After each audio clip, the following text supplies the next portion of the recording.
참으며 모든 것을 믿으며 모든 것을 바라며 모든 것을 견디느니라. 아멘. 오늘 이 말씀으로 예수님의 성품 37번째, 또 사랑에 대해서는 5번째로 하는데, 사랑은 성내지 아니하며 라고 하는 제목으로 하나님의 말씀을 전하겠습니다. 여기 성내지 아니한다 라고 할 때에 분노라고 이야기해 볼 수가 있는데, 여러분, 분노하지 않고 성내지 않고 사는 사람이 있을까요? 아마 한 사람도 없을 거라고 생각합니다. 성낼 수밖에 없는 것입니다. 근데 여기 원어에 보면 우리말로는 그냥 성내지 아니한다라고 이야기했지만은 성경에 쓰여진 그 언어의 깊은 의미를 들어가 보면 쉽게 성내지 아니한다라고 이렇게 번역하는 것이 더 합당한 번역일 수 있습니다. 성을 내는데 쉽게 성내지 않는다는 거예요. 많은 사람들 생각 가운데 이 성내는 것과 사랑이 전혀 상관이 없는 서로 배타적인 개념이다라고 하는 고정관념을 가지고 있습니다. 그래서 성내지 않는 사람, 이런 사람은 참 인품이 좋은 사람이다, 또 사랑이 많은 사람이다 라고 이렇게 볼 수는 있겠지만 꼭 그런 것은 아니다는 것입니다. 그러니까 성내는 것과 사랑이 전혀 상관이 없는 상반관계의 말이 아니다는 것입니다.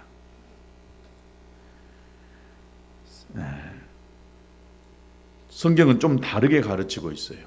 분노가 다 나쁜 것이 아니다라고 하는 거예요.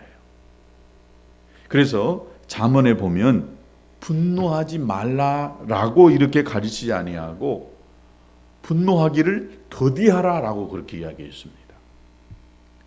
잠언 16장 23절에 보면 노하기를 더디하는 자는 용사보다 낫고 그랬어요. 그러니까 노하기를 더디한다는 거예요. 노하지 말라라고 했고 하지 않았고 노하기를 더디하는 자, 이게 쉽게 화내지 않는 자, 이 사람이 참 사랑하는 사람, 좋은 예수님의 성품을 가진 사람이다 라고 말할 수가 있습니다. 우리가 참 빨리 화내는 사람이 있어요. 자기한테 요만큼만 기분 나쁜 소리를 딱 하면은 그냥 화를 내는, 버럭 화를 내는 그런 사람이 있어요. 또 무시하거나 모욕감을 또 받으면서도 기꺼이 참고 또 기다려주고 인내하는 사람, 이것이 사랑이 많은 사람이다 라고 이렇게 해도 틀린 말이 아닐 수 있습니다. 우리가 분내는 것도요 습관일 수가 있어요. 어려서부터 또 부모로부터 물려받은 그 성품이 있어요. 성향이 있습니다. 또 자라나면서부터 형성되어지는 그 성품이 쉽게 화를 내는 성품이 있어요. 조금 아프면 으악 아픈 것처럼 막 소리 지르는 사람이 있죠. 어떤 사람은 굉장히 아파도 아픈 태를 전혀 안 내고 살아가는 사람이 있어요. 제 아내가 그런 사람인 것 같아요. 이 잇몸이 다 무너지고 이빨이 다 빠질 정도로도 아픈 태를 그렇게 많이 안 내요. 어떤 사람은 조금 아파도 아이고 죽겠네, 아이고 죽겠네, 그런 사람이 있어요. 금방 죽어갈 정도로 아픈 사람이 전혀 아픈 태를 내지 않은 그런 사람이 있어요. 사람마다 다 달라요. 어떤 사람이 좋은 사람이고 어떤 사람이 안 좋은 사람이냐, 이렇게 말해서는 안 됩니다. 그 사람의 성향입니다. 성품입니다. 그러나 가능하면 우리가 분노하는 것은 쉽게 분노하지 아니하고 좀 앞뒤 전후 사정을 다 살펴보고 더디 할 수만 있다면 성내는 것을 천천히 할 수 있는 저와 여러분 되시기를 주의 이름으로 축복합니다. 아무리 용맹스러운 장수라 할지라도요 자기 마음을 다스리지 못하면 성을 빼앗는 자보다 못하다고 했어요. 자기 마음을 다스리는 자는 성을 빼앗는 자보다 낫다고 그래요. 그러니까 그렇게 자기 마음 다스리기가 어렵다는 이야기지요. 분내는 것도요, 여러분 전염성이 강합니다. 아버지가 폭력적이었으면은 거의 자녀들이 폭력적이 될 확률이 굉장히 많습니다. 그 성향을 물려받았고 또 폭력을 보고 자랐으니까 쉽게 폭력을 하게 되는 것입니다. 그래서 이 분노도 폭력도 전염병이다라고 이야기합니다. 또 이 가족 간에 다툼이 많이 일어납니다. 사랑은 나와 관계 있는 사람에게 사랑한다라고 이렇게 쉽게 말할 수가 있거든요. 그런데 나와 관계 있는 이 사람과의 이 관계 속에서 사랑을 해갈 때에 그 사랑의 모습이 여러 가지로 나타난다고 했죠. 오늘 고린도전서 13장에 15가지가 이야기하고 있는데 성내지 아니할 수만 있으면 얼마나 좋겠어요. 근데 가장 싸움이 많이 일어나고 다툼이 많이 일어나는 곳이 어디 있느냐? 가족입니다. 그리고 그 다음에 어디예요? 직장입니다. 나하고 가족 간에 많은 시간을 보내다 보니까 그 안에서 갈등하고 그 안에서 싸울 수밖에 없어요. 왜냐? 가족은 내 이 모든 무장이 해제되는 곳입니다. 더 이상 내가 감추어도 되지 않을 곳이 가정입니다. 그러다 보니까 가정 안에서 싸움이 다툼이 많이 일어날 수밖에 없는 것입니다. 그러니까 안 싸우면 좋겠지만은 싸운다고 해서 그 가정이 꼭 불행한 가정이냐라고 이렇게 말해서는 안 됩니다. 직장에서도 마찬가지입니다. 직장에서 우리가 거의 많은 시간을 보냅니다. 8시간 내지 10시간을 일하시는 분들은 직장 내에서 보냅니다. 또 학생들은 거의 학교에서 거의 10시간 가까운 시간을 학교 안에서 친구들과의 지낼 수밖에 없습니다. 많이 지내다 보니 그 안에서 서로 갈등하고 다툴 수밖에 없어요. 사람도 친구들도 어때요? 많이 만나고 지내다 보면 긴장 관계가 없어져요. 그러다 보면 내 있는 것이 그대로 나타나게 되어지고 그렇게 되어지면 상대의 마음을 상하게 하고 또 그러다 거기서 이 다툼이 생겨나게 되어 있는 것입니다. 나하고 마음이 틀어지면 가족이 아니면 안 만나면 됩니다. 직장 안에서도 내 직장 동료가 아니면 마음이 틀어지면 안 나가면 끝이에요. 그러나 직장에 안 나갈 수 있습니까? 가서 같이 시간을 보내야 되고 또 같이 동료 의식을 가지고 살아갈 수밖에 없는 곳이 직장인 것입니다.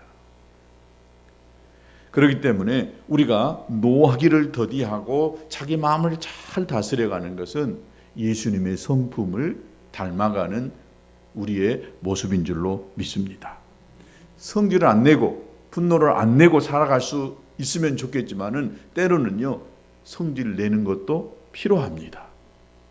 조심스러운 이야기지만 때로는 이 성질을 내는 것도 필요하다는 거예요. 신약 성경에도 분을 내는 것이 꼭 죄다라고 이렇게 말하지 않았어요. 시편 37편 8절에 보니까 분을 그치고 노를 버리라. 불평하여 말라 행하게 치우칠 뿐이다. 또 에베소서 4장 26절과 27절 분을 내어도 죄를 짓지 말며 그랬어요. 분을 낼 수 있다는 거예요. 근데 분을 내어도 죄를 짓지 말고 해가 지도록 분을 품지 말고 마귀로 틈을 타지 못하게 하라. 분을 안 낼 수 있으면 좋겠지만은 분을 낼 수는 있는데 분을 내서 죄를 짓지 말라는 거예요. 그러면 거기에 마귀가 역사할 수 있다는 것입니다. 여러분 분노는 하나님이 우리에게 인간에게 주신 감정의 하나인 것입니다.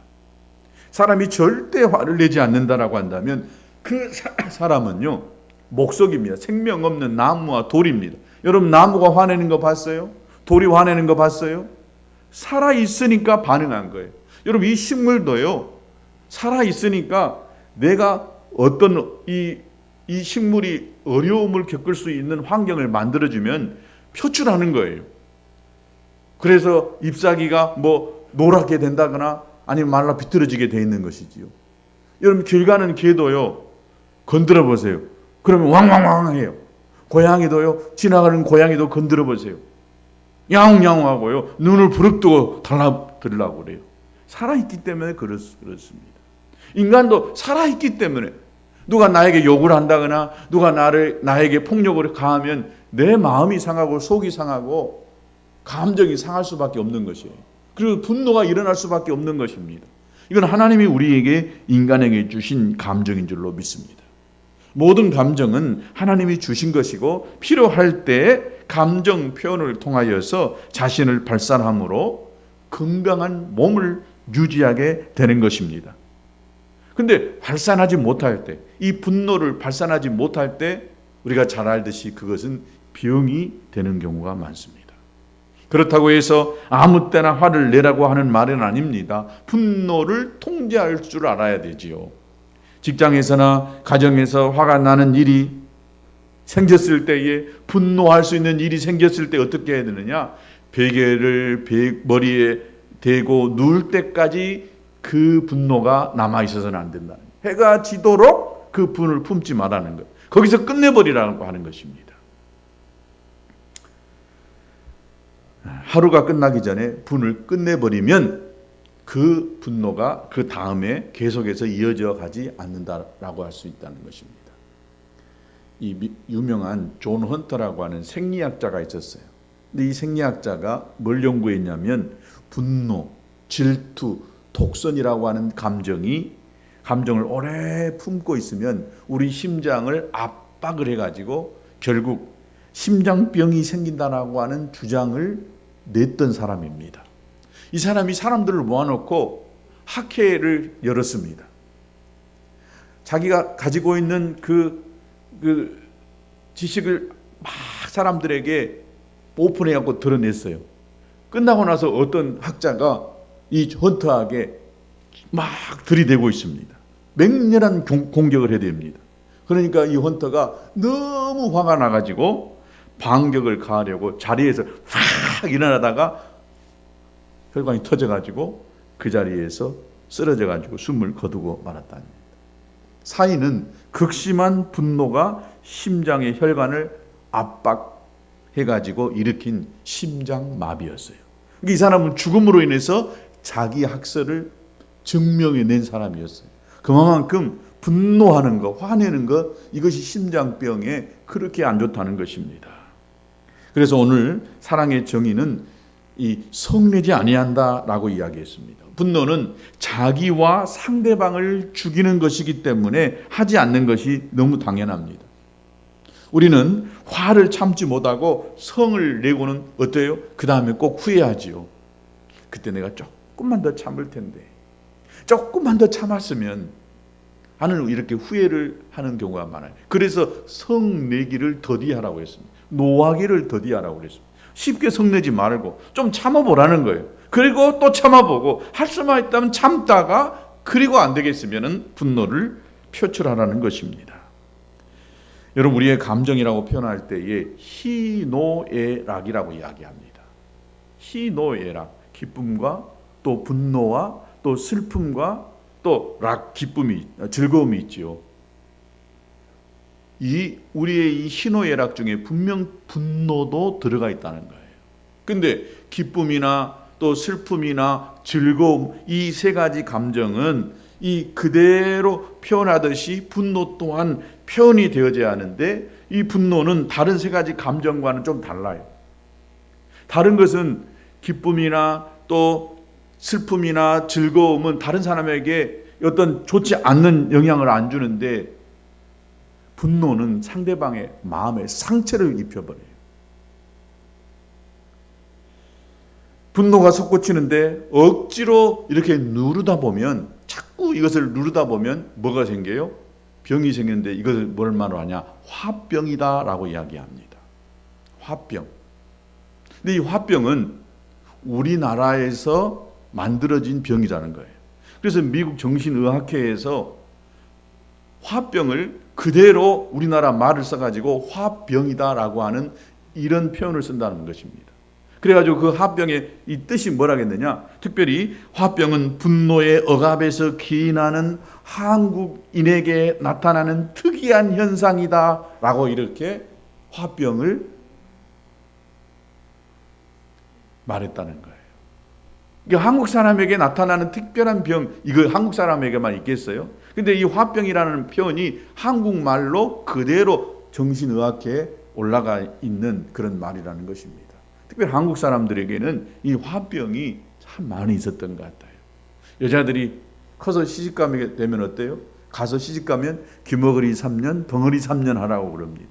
자기 감정을 다 표현하지 말라고 하는 거예요. 시집살이 하라는 것이죠. 유교 문화 속에 살다 보니까. 또 여자들만 그랬습니까? 남자들도 마찬가지입니다. 사내 대장부가 뭔 그까짓 거 가지고 우냐고. 울 일 있으면 울어야지요. 남자라고 여러분 울 일이 없겠어요? 여자만 울 일이 있어요? 여자는 좀 더 감정적이라 어떤 상황이 되어지면 쉽게 눈물을 흘려요. 근데 남자는 이성적이라 잘 눈물이 안 나오는 경향이 많이 있어요. 남자도 울 일이 있으면 울어야 됩니다. 또 유교적인 문화에 있다 보니까 야, 밥 먹을 때는 말하지 마라. 그래서 저도 우리 어렸을 때부터요, 밥 먹을 때는 말을 안 해야 된다는 것을 저는 어려서부터 이 머릿속에 딱 주입되어 있어요. 앉아서 점잖하게 딱 밥을 먹어야 돼. 아무 말 하지 않냐. 말하면 쌍놈들이나 말하는 것이지 뭔 밥 먹을 때 말을 하는. 요즘 어때요? 밥 먹을 때 대화를 해야 됩니다. 아무 말 안 하고 밥만 먹으면 저 사람이 나에 대한 뭐 감정이 안 좋나? 음식 맛이 안 좋나? 이런 오해를 불러일으킬 수가 있는 것입니다. 이러다 보니까 우리 감정 표현을 잘 못하는 민족이 한국 사람인 경우가 많습니다. 그러다 보니까 대화를 하다 보면 정말 아슬아슬할 때가 많았어요. 분노를 참지 못하고 감정이 조절이 안 되다 보니까 대화하다 보면 쉽게 자기 속에 있는 분노를 그냥 표출해 내버리는 경우가 많아요. 가정에서 이 분노의 표출이 많죠. 옛날에는, 지금은 없지만은 폭력하는 아빠가 참 많았어요. 요즘에는요, 부모라고 아이들 함부로 떼면은 아이들이 112에 신고해버려요. 내 자식 내가 뗀다는데 왜 잘 안 돼요? 지금 내 자식이어도 내가 때리면 안 됩니다. 폭력으로 잡혀가요. 근데 옛날에는 아빠들이요, 그렇게 이들을 많이 때렸어요. 왜 때렸냐? 아빠들이요, 이 속에 이 분노가, 화가 많으다 보니까 가정 안에서는 자기를 위장해도 되지 않는 것이기 때문에 그냥 술 먹고 아이들을 때리고, 그냥 화나면 아이들을 그냥 때리고, 그래서 아빠의 폭력이 자식들에게 그대로 나타나는 경우가 이렇게 많이 있었던 것을 볼 수가 있습니다. 뿐만 아니라 아빠의 폭력에 어떻게 저항할 수 없는 엄마의 분노가 있어요. 그러니까 이 엄마의 분노를 자녀들이 그대로 이렇게 받고 살다 보니까 이 자녀들은 커서 또 어떻게 됩니까? 또 다른 사람에게 받은 폭력과 엄마의 분노를 흘려보내고, 그리고 배우자에게 흘려보내고, 그러다 보니까 참 이 불행한 가정 생활을 할 수밖에 없게 되는 것을 볼 수가 있습니다. 그러므로 무조건 우리가 성내지 마라, 참아라, 이것은 좋지 않습니다. 그럼 어떻게 해야 되냐? 이 분노를 정말 다른 사람에게 상처를 주지 않고 마음 상하게 하지 않고 잘 표출해 낼 수가 있어야 되는 것입니다. 분노를 잘 조절할 수만 있다면 그 사람은 진짜 성품이 예수님 닮아가는 좋은 성품을 가지고 있다라고 말할 수가 있습니다. 온유하신 우리 예수님도요, 분노하셨어요. 언제 분노하셨어요? 진짜 사랑으로 똘똘 뭉쳐진 사랑 그 자체이신 예수님도 분노하셨다는 거예요. 예수님의 성내신 모습이 예루살렘 성전에 들어가서 성전에서 장사하는 그 장사치를 보면서 예수님이 그냥 분노하셔가지고 그냥 그 장사 판때기를 다 땅바닥에 내리쳐버렸어요. 내 집이 만민이 기도하는 집인데 여기서 장사하고 있는 그 모습을, 장사에 소홀히 되고 있는 그 모습을 보면서 예수님이 분노하시고 그냥 그 모든 것을 뒤집어 엎어버렸던 것을 볼 수가 있습니다. 노끈으로 채찍을 만드셔가지고 그 채찍으로 양이나 소를 다 성전에서 내쫓으면서 돈 바꾸는 사람들의 돈을 쏟으면서 상을 엎으시고 의자를 엎으시고 그들을 쫓아내셨던 것을 볼 수가 있습니다. 이것은 사사로운 감정이 아니라 의로운 분노였습니다. 또 온유하신 예수님의 마음속에도 분노의 감정이 일어나고 있고 좀 과격할 정도로 그 분노를 표출했던 경우가 있어요. 어떤 사람들에게? 바리새인들에게. 이들을 향해서 예수님이 뭐라 했느냐? 마태복음 23장에 보면 무려 7번이나 걸쳐서 화 있을진저 외식하는 서기관들과 바리새인들아, 이 독사의 자식들아 라고 하면서 예수님께서 분노의 표출을 하셨던 것을 볼 수가 있습니다. 이런 예수님의 모습을 볼 때에 무조건 화를 참고 성을 내지 않는 것만이 능사는 아닙니다. 그래서 우리가 화를 내되 올바른 화를 내는 법을 배워야 하는 것입니다. 오늘 고린도전서의 이 저자였던 사도 바울도요, 불같은 성질을 가지고 있는 사람이었어요. 나중에 이 마가라고 하는 사람이 선교 여행을 하다가 그냥 중간에 도망가 버렸어요. 그리고 다시 이 마가라는 사람이 회개하고 돌아와서 다시 함께 동역하려고 할 때에 바울은 절대 안 된다고 그랬어요. 근데 바나바는 이 마가를 다시 품고 우리가 같이 동역하자라고 했는데 안 된다고. 그러다 보니까 바울과 바나바 이 두 사람이 심하게 다퉜다라고 이야기합니다. 그리고 두 사람이 갈라섰어요. 마가라고 하는 사람을 받아들이지 말자라고 하는 이것 때문에 심하게 다퉜다라고 그렇게 이야기합니다. 그러니까 이 대사도들도 자기들의 이 감정이 좋은 사람, 좋게 받아들여지는 사람이 있고 안 좋게 받아들이는 사람이 분명히 있다는 것입니다. 이렇게 되어질 때에 자기 분노를 잘 표출함으로 말미암아 이 속에 분노로 화병을 갖는 그런 어리석은 자가 되지 않아야 되는 것입니다. 또 사도 바울이요, 사도행전 17장 16절에 보니까 바울이 아덴에서 저희를 기다리다가 온 성에 우상이 가득한 것을 보고 마음이 분했다라고 했어요. 그 성 안에 우상이 가득한 것을 보니까 이 속에서 막 분노가 차올랐다는 것입니다.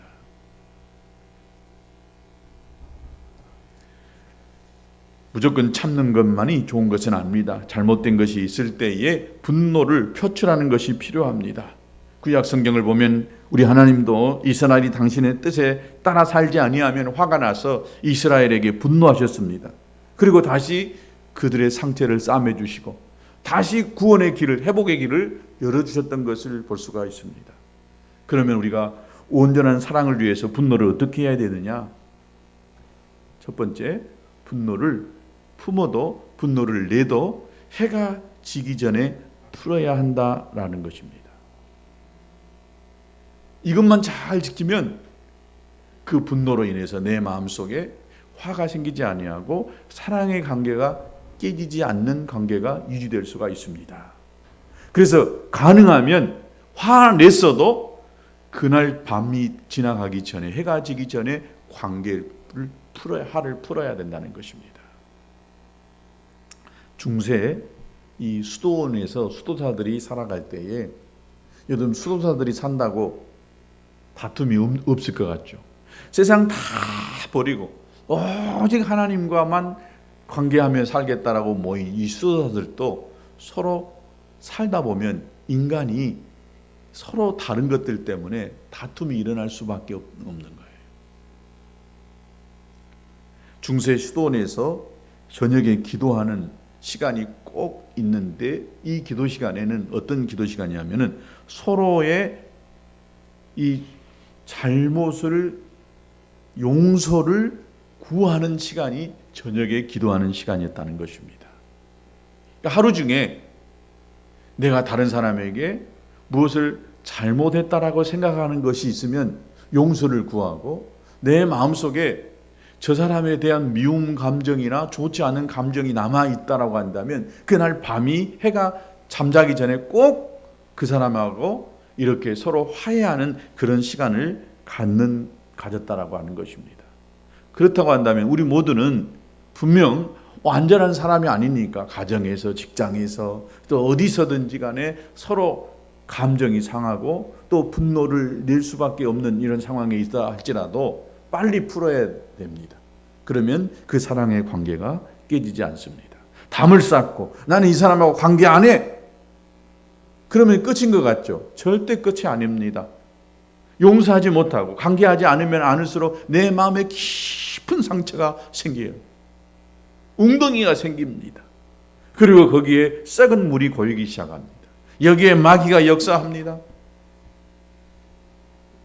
역사하지 못하도록 웅덩이가 생기지 아니하도록 빨리 그 웅덩이를 메꿔야 되는 줄로 믿습니다.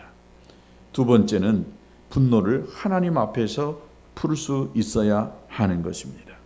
아무리 솔직하고 뒤끝이 없는 성격이라 해도 화를 쉽게 내면 상대에게 덕이 안 되고 상처받을 우려가 있습니다. 그래서 이 분노는 하나님 앞에서 푸는 것이 좋습니다. 어떻게 풀어야 됩니까? 기도로. 저는 이것이 얼마나 좋은지 몰라요.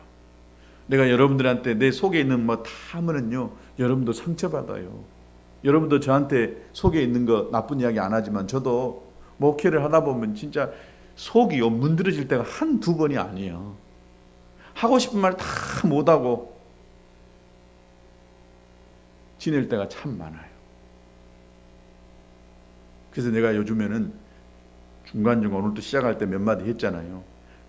안 한다고 꼭 성도들이 다 좋은 것만이 아니더라고요. 그래서 때로는 가르침이 필요하고 또 다른 사람을 위해서 꼭 필요한 말은 해야 되겠다라고 하는 생각을 갖습니다.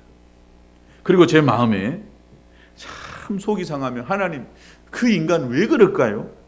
하나님 좀 손을 좀 봐주시면 안 될까요? 다리 몽둥이라도 확 분질러가지고 어떻게 하시면 안 될까요? 사람한테 그러면 상처돼요. 내가 사람 앞에 모였을 때 그런 기도하면은요, 그 말을 듣는 사람이 얼마나 괴롭겠어요. 근데 하나님은요, 내 마음을 다 알아요. 종아, 힘들지? 좀 기다려봐. 내가 손 봐줄게. 꼭 이런 때가 있는 것 같아요. 꼭 망상 같은 그런 말이 내 생각에 들려줄 때가 있어요. 그래서요, 분노 표출의 가장 좋은 것은 기도입니다. 사람 앞에 풀려고 하지 말고 하나님 앞에 다 내려놓으세요. 하나님, 그 인간 미워요. 그 인간 미워요. 그러다 보면은요, 네 잘못이다. 네가 기도 안 했잖아. 네가 더 사랑하지 않았잖아. 여러분, 그렇게 꼭 하나님 말씀하시더라고요. 그 인간 하나님 때려 죽이고 싶어요. 죽이고 싶어요. 그렇게 기도하다 보면 어느 날 보면 내가 되게 기도하고 있어요. 주여, 내가 다 사랑하지 못했습니다. 주여, 내가 더 불쌍히 여기지 못했습니다. 사람 앞에 상담한다고 말한다고 여러분 그 마음이 잠깐 위로받을 수 있지만은 절대 해결점이 안 생깁니다. 여러분의 분노를 하나님 앞에 표출해 내시기 바랍니다. 속상하고 죽이고 싶고 그냥 다리 몽둥이를 분지르고 싶은 그런 마음 있잖아요. 하나님 앞에 기도로 다 쏟아내 보세요. 그러면 속이 시원해 버려요. 그러게 하시기를 주의 이름으로 축복합니다. 여러분, 한국 교회가 크게 부흥하게 되어지는 밑거름이 어디 있는지 아세요? 통성기도에 있는 줄로 믿습니다. 순복음교회에서 이 통성기도가 시작됐어요. 옛날에 다른 교회는요, 교회에서 먼 고래고래 소리 지른대야.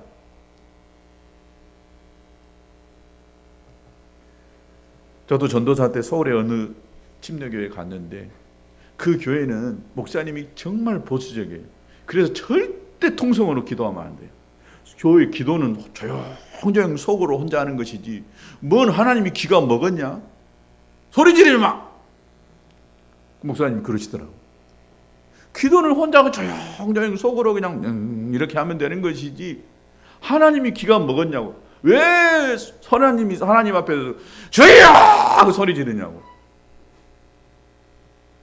그런 교회는 부흥 안 됩니다.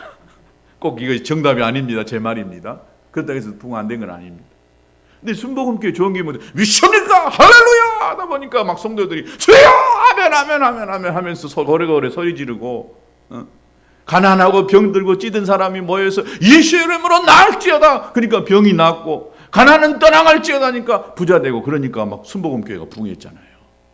여인들이 상처받고 짓누린 것들이 교회에 와서요, 자 하고 두 손 들어서 막 고래고래 소리 지르니까 갈 때는 속이 시원하거든. 그러니까 그 다음날 또 교회 와서 기도하고 싶고. 그럼 답답하고 상한 마음이 있으십니까? 교회에 나와서 부르짖어 기도하시기를 주의 이름으로 축복합니다. 집에서 아무리 기도한다고 해도요, 여러분 고래고래 소리 못 질러요. 우리 교회는 산 밑에 있어서 얼마나 좋아요. 고래고래 소리 질러도 괜찮아요.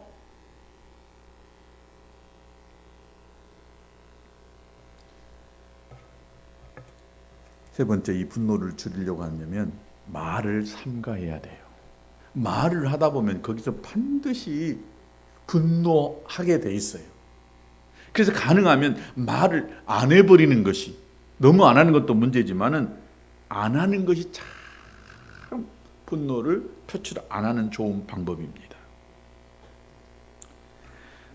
어떤 수도사가 이 화라고 하는 이 책을 썼는데, 우리가 화내는 원인이 딱 두 가지라고 이렇게 이야기해요. 그분이 이야기입니다. 진리는 아니니까.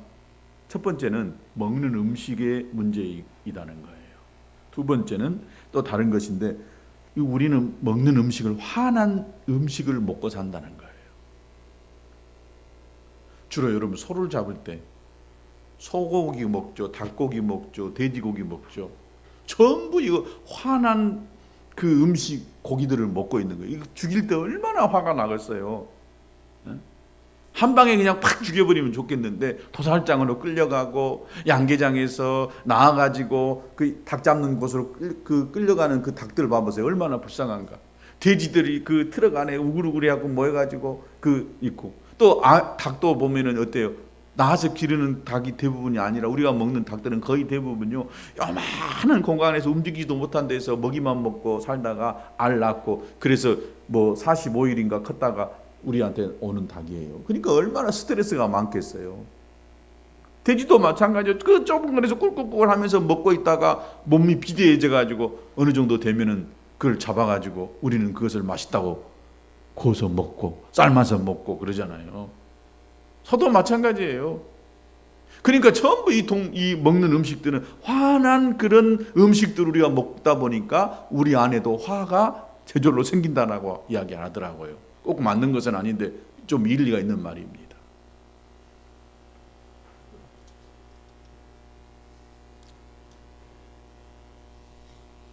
또 한 가지는 말이라고 그렇게 이야기를 하더라고요.